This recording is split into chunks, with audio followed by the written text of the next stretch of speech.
penadan lomboz qilsa bo'ladimi yoki bo'lmaydi degan savollarga javob berish uchun biz hozir Andijon viloyati Paxtaobod tumaniga kelganmiz. Bu yerda usta akalarimiz 160 kvadratlik tomni penadan lomboz qilib berishayotgan ekan.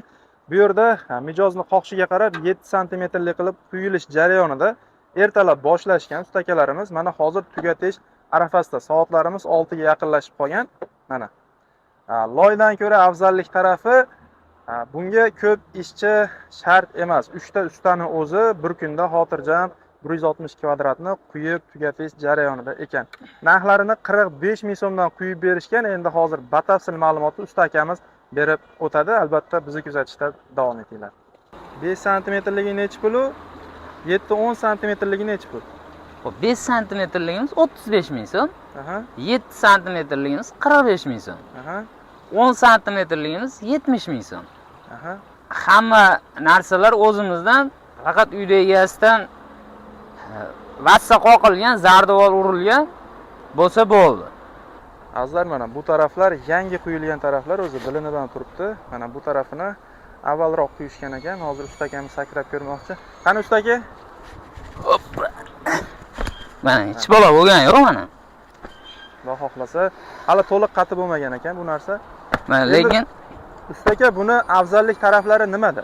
Xo'p, buni afzallik tomon yozda salqin, qishda issiq. Chunki bu loydan ko'ra ancha sifatli, ham bu yorilmaydi. O'ta mustahkam holatda. Yaxshi. Og'irligi qanaqa bo'ladi? Loydan og'ir bo'ladimi, yengil bo'ladimi? Loydan nisbatan ancha yengil bo'ladi.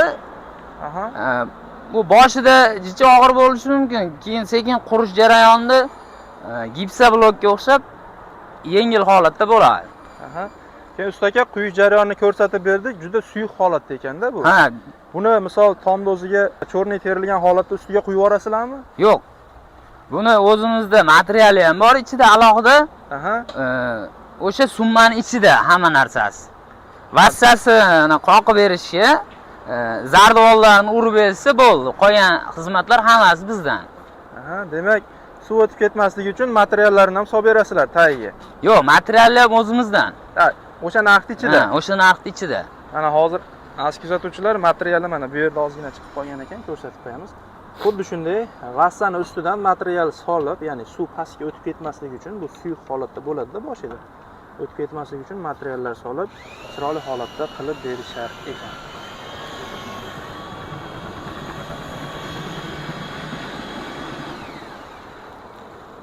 Endi hozir sizlarga buni qanday tayyorlanish jarayonini qisqacha ko'rsatib o'tamiz.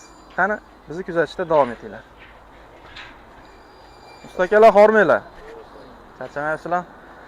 Mana bu yerda bayokka suv quyilgan, bu gips bo'lsa kerak.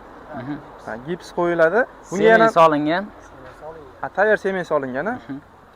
Ma'lum bir miqdorda semen solingan ekan, suv solingan va gipsni hozir solishyapti. Mana o'zingizlar kuzatib turasizlar.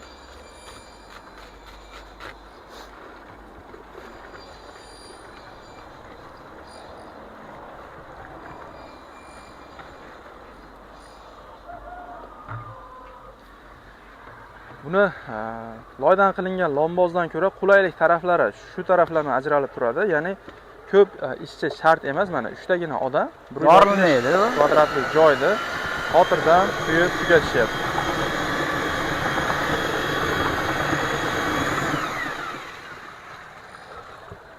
Mana suv, semen, gipsni yaxshilab aralashtirib olindi. Endi hozir bunga yana nima qo'shamiz aka? Pena qo'shamiz. Mana usta akamiz penasini olib kelyapti.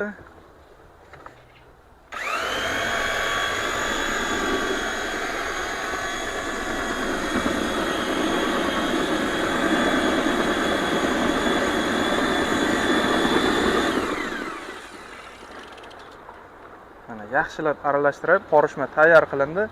Endi buni nima qilamiz aka? Endi shunday to'kamiz-da buni. Voy, gap yo'q. Ketdi mana. Demak, boshida suyuq holatda bo'lar ekan, usta aka? Boshida suyuq holatda bo'ladi, 10-15 minutda sirasi qotadi. tarkibida gips bilan semen bo'lganligi uchun 10-15 minutda srazi qatar ekan. Buni o'lchovlarini qanday aniqlaysizlar? Xo'p, 7 santimetrga miq qo'yib olganmiz. Hozir o'sha miqlari ko'mi bo'ldi. Aha. Sekin bir boshdan o'sha miqlari tekislab, ustini chiroyli qilib kelyapmiz. Aha, juda yaxshi. Aziz kuzatuvchilar, mana ko'rishimiz mumkin. Siz xohlagan razmerda tomilani penadan lombos qildirsanglar bo'ladi. Qanaqadir savol bo'lsa, biz kamchilikka yo'l qo'ygan bo'lsak, mana usta akaning nomeri bemalol aloqaga chiqib, batafsil ma'lumotga ega bo'lsanglar bo'ladi. Xizmat ko'rsatishlari qayergacha edi usta aka? O'zbekiston bo'ylab, hozir mana Andijonda Paxtaobod tumanida qilyapmiz. Azizlar, mana hozirgi manzilimiz aytib o'tib ketdi. Andijon viloyati Paxtaobod tumani. O'sha Paxtaobod markazidan ozgina poliklinika tarafga yurganda o'sha yo'l bo'yida qilinyapti. Mana o'zingizlar bir baho berib ketasizlar.